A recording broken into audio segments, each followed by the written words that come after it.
चारित्र तो वास्तव में वीतराग भाव है। किसका नाम चारित्र है?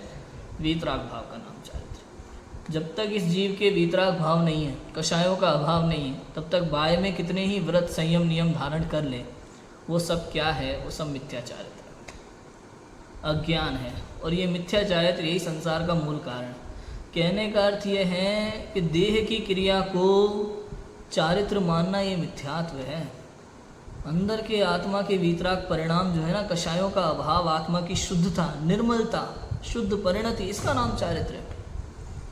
समझ में आया? बाहर में कितने ही व्रत संयम हो, कुछ भी दिख रहा हो, बाहर की चर्या की कोई वैल्यू नहीं है। आप देखो, समझ में आया? जिस प्रकार से बिस्किट के बिना बिस्किट के रैपर की कोई वैल्यू नहीं है, उसको कचड़े में फेंक दिया जाता है, उसी प्रकार से आत्मानुभव के बिना बाह्य क्रियाओं की कोई वैल्यू नहीं है, कचड़ा है, मिथ्याचार। समझ में आया? क्या उदाहरण दिया था यहाँ पे? चावल का दिया था ना उदाहरण परसों। चावल और धान जो ऊपर का छिलका है, उसको छिलके सहित कोई चावल को एकत्रित करे तो वो तो समझदार, लेकिन दूर से कोई उसमें ऊपर ऊपर छिलका ही दिखता है, अंदर में चावल तो दिखा नहीं, और कोई छिलका छिलका ही एकत्रित करके बोरी भर के धर ले तो कहते हैं मूर्ख।